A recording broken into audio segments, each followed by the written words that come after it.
Okay, hi everybody. We've still got people joining, but I think it's time for us to get going. So hello, a really big warm welcome to the Results UK National Conference 2021.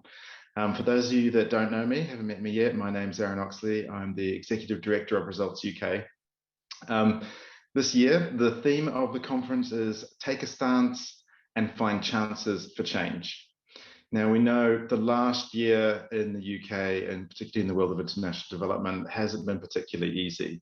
Loads has changed, and yet at the same time, there has never been more need for powerful, thoughtful, and committed citizen advocacy than there is right now.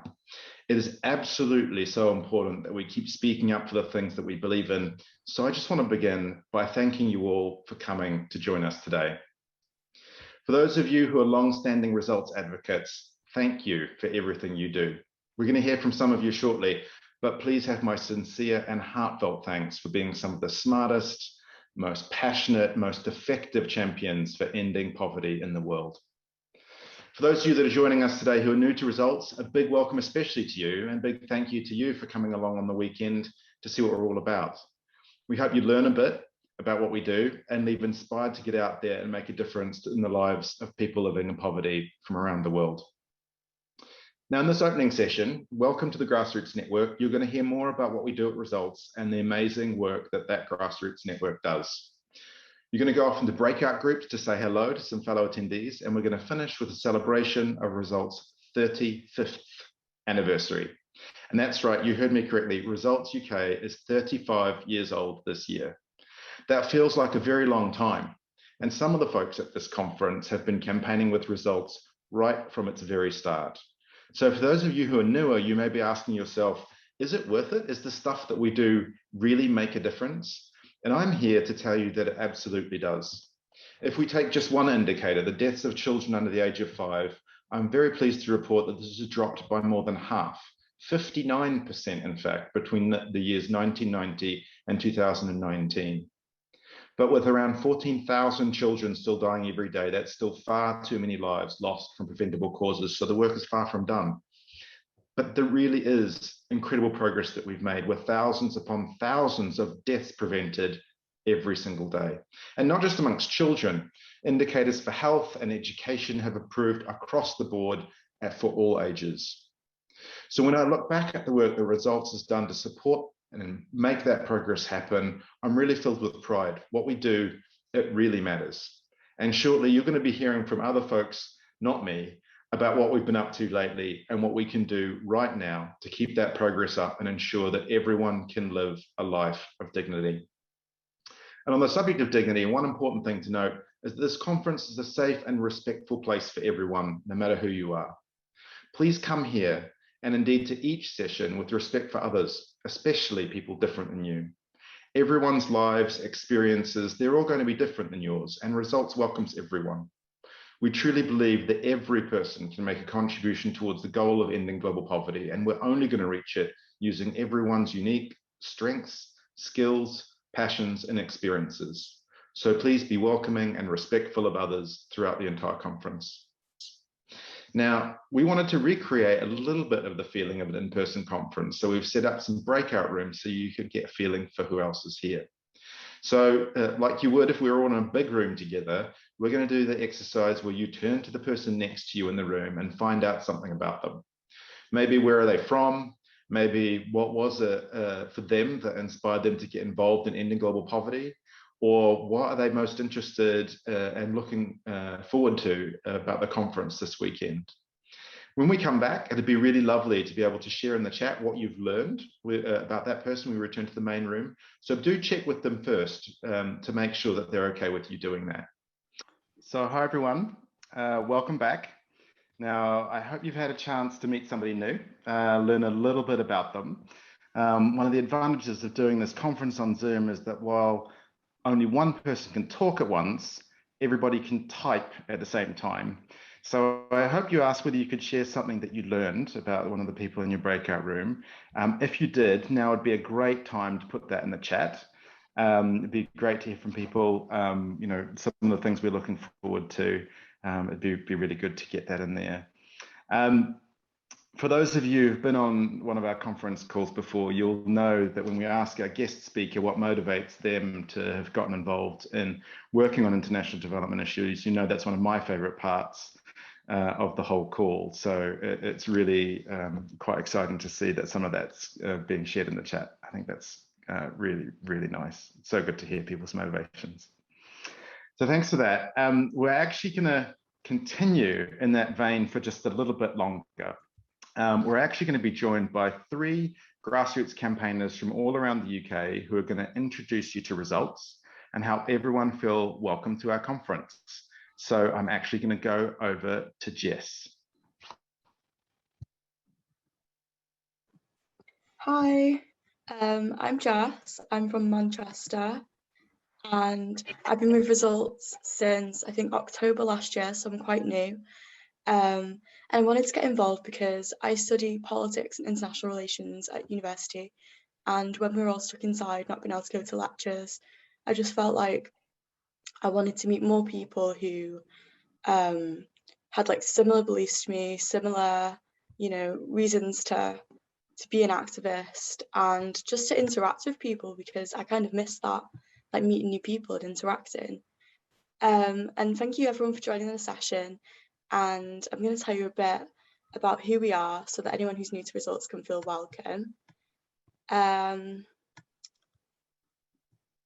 then Princess is going to celebrate some of the impact we've had as a network and what we'll work on next. So Results' vision is a world free from poverty, and we try to achieve advocacy we try to achieve that by doing advocacy or influencing decision makers.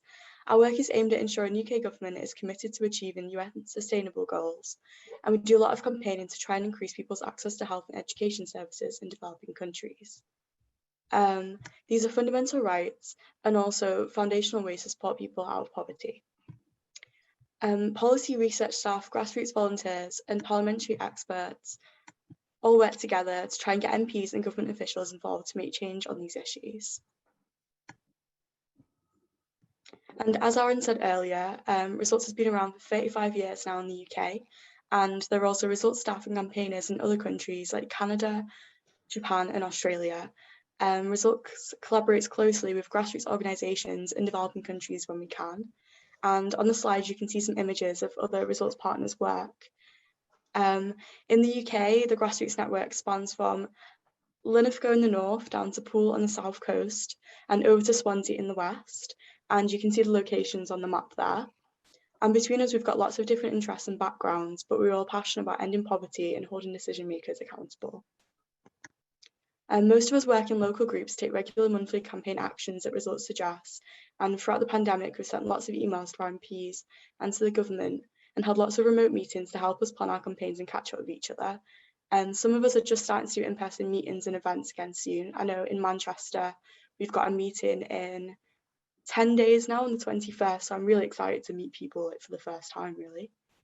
And on the top, you can see Edinburgh Group's meeting with their MP, Christine Jardine. Then on the left, the Cheshire Group's Craftivist activity aimed at G7 leaders. And then on the right, Poole Group's fundraising Cream Tea event. And the National Conference is another opportunity for us to reconnect with each other. So again, welcome everyone who's new to the network. And thank you for listening. And I think Princess is going to speak now.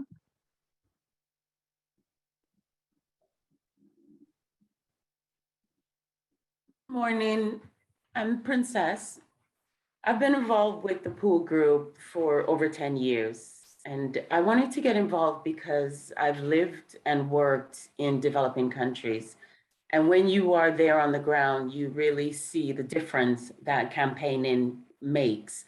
And it's a small difference, but it's such a big thing for them. So I think it's important to continue doing that. I'm also interested in politics, and I feel it's important to keep our MPs honest, keep them accountable for the pledges they make, and also just to stay engaged with them. I'm going to tell you a bit about the impact we've had as a network.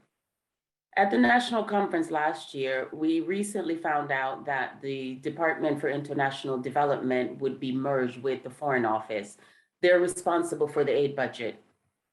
This had us concerned for how aid would be spent and monitored.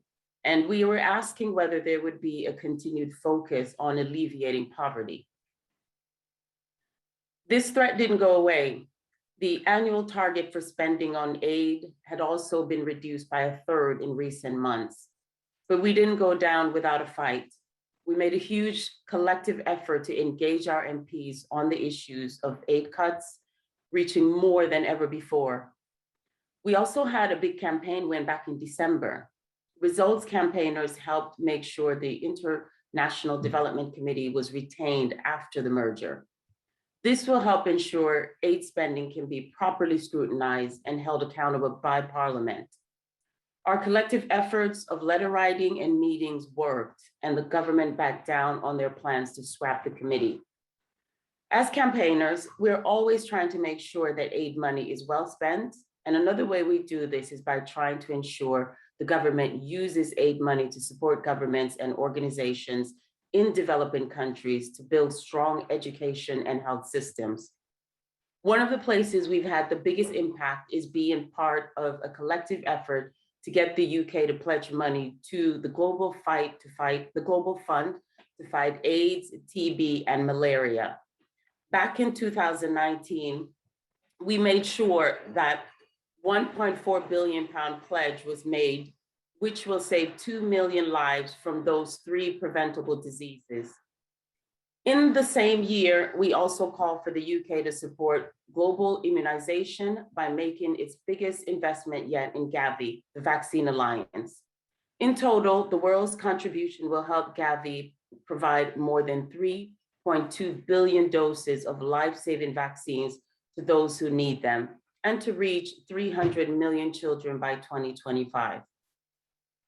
Here's a picture of us working with other organizations to get MPs on board.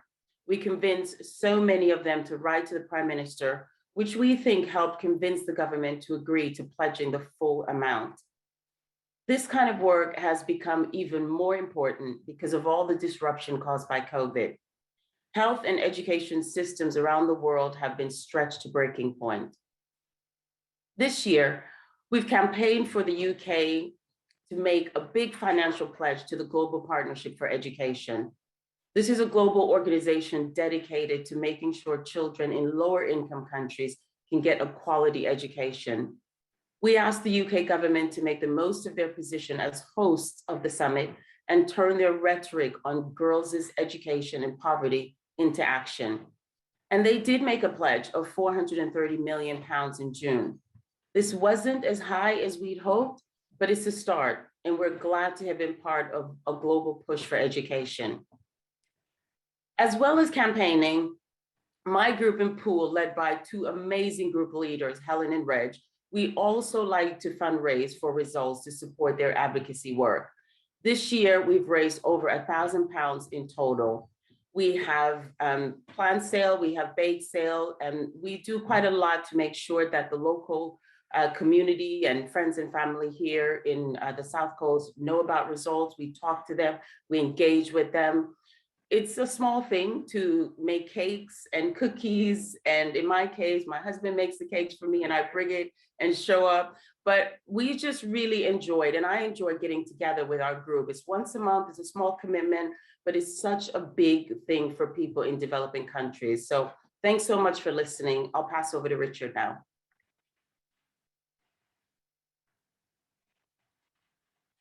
Yeah, hi there, everyone. My name is Richard. Pleasure to be with you all today. I've been helping to lead the London group now for nearly 3 years, along with Stephen and some others in the group.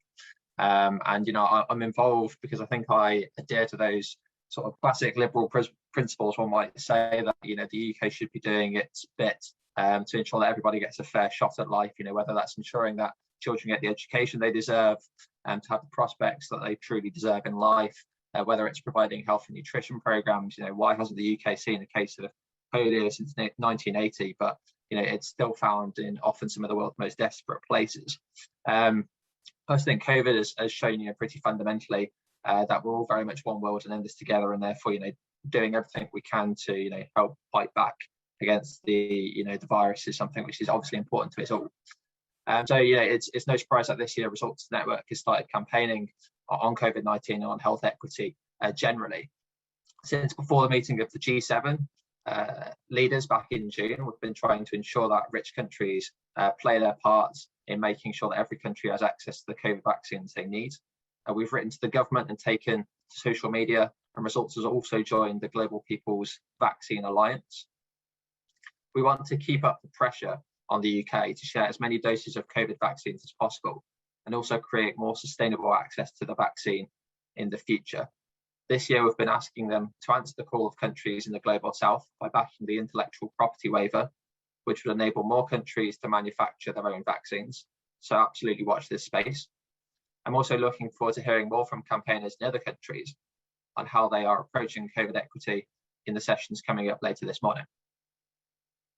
Another issue we'll be keeping an eye on is the effectiveness of UK aid. As Princess mentioned, the total amount of aid which the UK will spend each year is now smaller, but it's important to make every penny count. One of the ways we think that the UK can make a really big impact with aid money is spending it on nutrition programs specifically, which is one of the most effective ways to support women and children to reach their potential. We've been campaigning for the last 18 months to put pressure on the government to make a big commitment at the upcoming Nutrition for Growth Summit in Japan. We hope to get a solid and ambitious commitment from them soon. So if anyone on the call is new and they're thinking they would like to join our campaigns, you're always very much welcome. I think, from my experiences in London, alongside campaigning towards some exceptionally laudable goals, Results is very much a place where you can get out some really great experiences and skills, whether it's, pervasive writing, whether it's thought development, in London, sort of doing blog writing, forming relationships, not just within the group, but also with your local MP, something which is exceptionally valuable. So please do get in touch with the Results team if you are interested in doing more. We'll share some resources in the chat soon.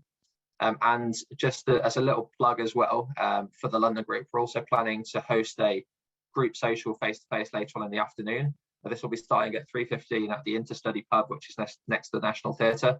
I'd very much welcome anyone in the London area, not just volunteers, to come along and join us. And thanks a lot for listening. I'll hand back over to Aaron now. Thanks, Richard and Jess and Princess. Lovely to see all three of you. You've just given us a fabulous introduction to the conference and to the work of Results. I mean, to hear you speaking about that work in that way just makes me just so really very, very happy. Thank you for everything that you've been doing. As Richard said, if you were hearing all of that and it inspired you to get involved, to check out a bit more, head to our website for some more information. You can also ask us questions in the Get Involved forum, which we'll put a link to in the chat, and you'll find on the Interact page of the conference website. And I'll tell you what, I'll let you in on a little secret. It's definitely not me posting these links into the chat. So I'd very much like to thank Della and Naveed for being on the hand running logistics for the tech in this session as well.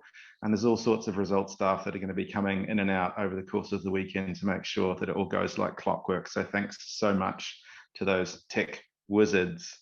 I just want to take this chance to tell you all about our advocacy meetings too, the ones that follow this conference. They are an incredibly important part. You spend 2 days learning all about issues in international development, learning about how advocacy can make a difference, about how to actually do great advocacy and so on. This is really an opportunity to put all of that new knowledge, that new thinking, your new partnerships and friendships and support and solidarity into good use. They're an opportunity to meet civil servants and MPs, parliamentarians. You'll be discussing a range of different issues that we work on, and they're an opportunity to both build and deploy your advocacy skills, because many of them are allies, but still powerful people that we need to influence as well. Information and sign up for all of that is also on the website, and the link should be coming up momentarily. Now, when I first started with Results as a grassroots volunteer, it was quite a long time ago. I actually got my start at the national conference in 1999.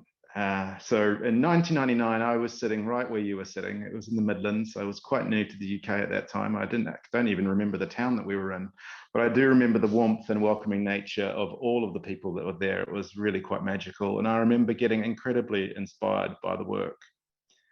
But that was in 99. There are actually plenty of people that at this conference today who have been involved for even longer than that.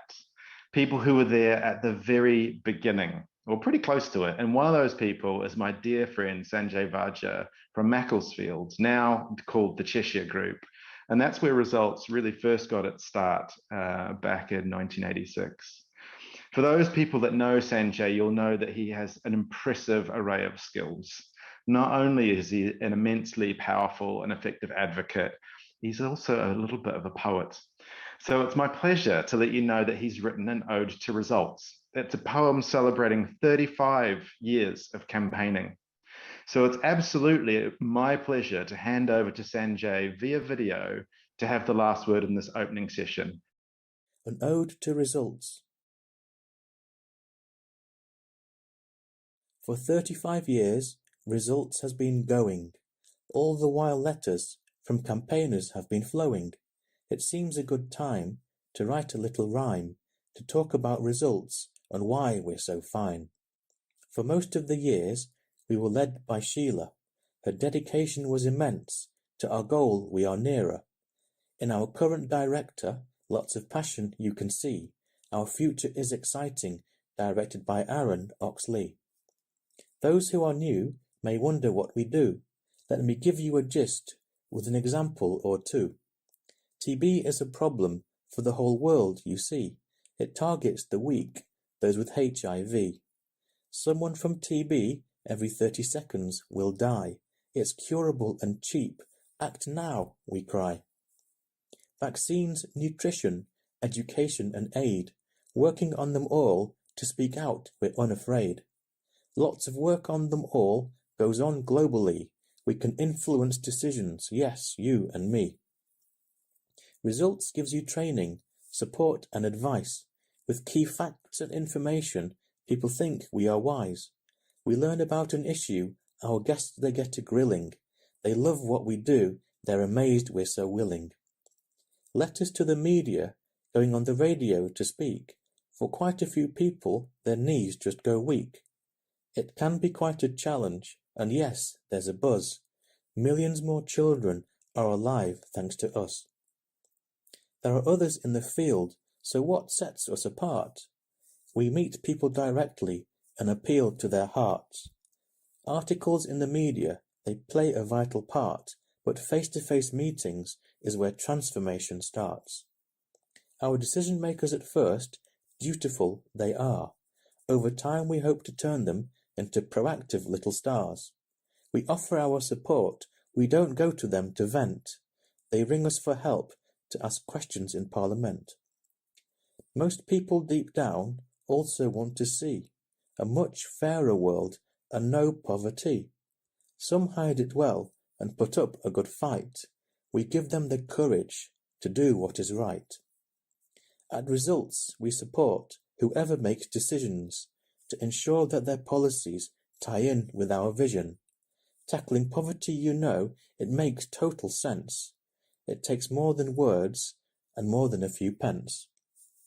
When decision makers finally do agree, it then gets written into policy. For us, that is only just the very start. To make sure it happens, that is now our part. To tackle extreme poverty takes dedication and focus. You can't just wave a wand or add some hocus pocus. I know that we are strong, whether one voice or together. Soon we'll consign poverty to history books forever. 16,000 children, aged 5 and under, die every day. It really makes you wonder. The number seems quite high, but it's dropped by 2/3. So you see, ending poverty, it isn't that absurd. It doesn't matter who you are or what the hour. You make a difference. Within you is the power. So don't give up hope. Just keep battling away and know deep inside we'll end poverty one day.